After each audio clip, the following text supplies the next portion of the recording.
Welcome to Sana's kitchen. இன்னைக்கு நம்ம பார்க்க போற ரெசிபி ஸ்பைசியான சேஷ்வான் மோமோ சட்னி எப்படி பண்ணலாம்னு பார்க்கலாம் வாங்க.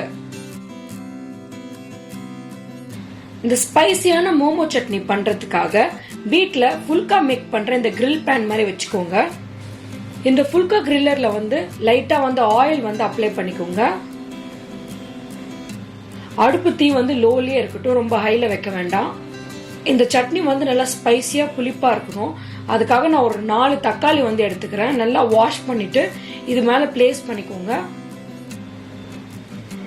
இந்த மோமோ சட்னிக்காக தக்காளியை நம்ம எதிர் சுட்டு தோலை உரிச்சிட்டு நம்ம ரெடி பண்ணலாம். அப்படி இல்லைன்னா நீங்க பாயில் பண்ணிட்டு தோல் உரிச்சு ரெடி பண்ணலாம். இன்னைக்கு நான் சுட்டு ரெடி பண்ண போறேன்.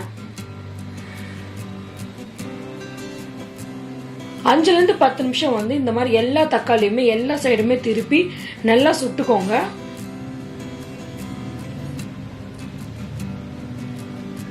தக்காளியோட எல்லா சைடுமே இந்த மாதிரி பிளாக் கலர் ஸ்பாட்ஸ் வரணும்.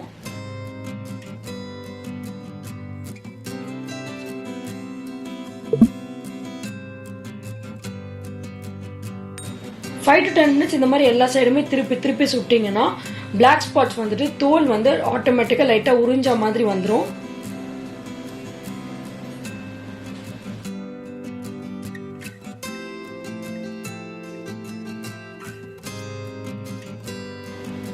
இப்போ பாத்தீங்கன்னா ஒரு 9 to 10 மினிட்ஸ் ஆயிடுச்சு. எல்லா சைடும் சுட்டு எடுத்ததுக்கு அப்புறம் தோல் பாருங்க எவ்வளவு ஈஸியா உரிக்க வருது. இந்த ஸ்டேஜ்ல தக்காளி ப்ராப்பரா சுட்டு வெந்து வந்துருச்சு. இப்ப நம்ம ஒரு பிளேட்ல மாத்திட்டு தோலெல்லாம் உரிச்சு எடுத்துடலாம்.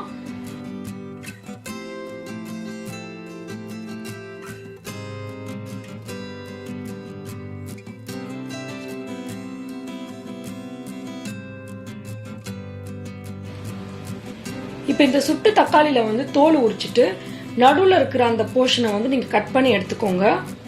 இதை ஒரு மிக்ஸி ஜார்ல ஆட் பண்ணிக்கிறேன். காரத்துக்கு ஏத்த மாதிரி ரெட் சில்லிஸை கொஞ்ச நேரம் முன்னாடியே சுடு தண்ணியில நல்லா ஊற வச்சிருங்க. நான் ஒரு 7 to 8 ரெட் சில்லி யூஸ் பண்ணியிருக்கேன். உங்களுக்கு அதிகமான காரம் வேணும்னா அதிகமான ரெட் சில்லிஸ் கூட நீங்க ஊற வச்சு இதில் ஆட் பண்ணிக்கலாம். இப்போ இது கூட ஒரு ஃபிளேவருக்காக ஒரு சின்ன பஞ்ச் அளவுக்கு கொத்தமல்லி கழுவி ஆட் பண்ணிக்கிறேன். 2 பச்சை மிளகாய் வாஷ் பண்ணி ஆட் பண்ணிக்கிறேன். நல்ல ஒரு ஃபிளேவருக்காக ஒரு 4 to 5 பல்லு பூண்டு ஆட் பண்ணிக்கிறேன். நீங்க தோல் எடுத்துட்டு கூட பூண்டு ஆட் பண்ணிக்கலாம். இந்த மோமோ சட்னிக்கு தேவையான அளவுக்கு உப்பு ஆட் பண்ணிக்கிறேன். 1 to 1.5 ஸ்பூன் அளவுக்கு லெமன் ஜூஸ் ஆட் பண்ணிக்கிறேன். இந்த மாதிரி நீங்க லெமன் ஜூஸ் ஆட் பண்ணும்போது தக்காளியோட ஒரு மைல்டு ஸ்வீட்டான புளிப்பும் லெமனோட புளிப்பும் இதுல ஆட் ஆகி வரும். நீங்க இந்த சட்னியை ஒரு 2 to 3 நாள் கூட ஃப்ரிட்ஜில் ஸ்டோர் பண்ணி யூஸ் பண்ணிக்கலாம். இப்போ இது மிக்சியில போட்டுட்டு நல்லா அரைச்சிக்கோங்க. ஒரு மைல்டா கொரகொரப்பா இருந்தா ஓகே, பட் ரொம்ப கொரகொரப்பா இருக்க வேண்டாம். அவ்வளவுதான். ரொம்பவே சிம்பிள் அண்ட் சூப்பர் ஈஸியான ஸ்பைசியான மோமோ சட்னி ரெடி ஆயிடுச்சு. நீங்களும் இதை வீட்டில் ட்ரை பண்ணி பார்த்துட்டு எப்படி இருந்துச்சுன்ற ஃபீட்பேக்கை கமெண்ட்ஸ்ல சொல்லுங்க.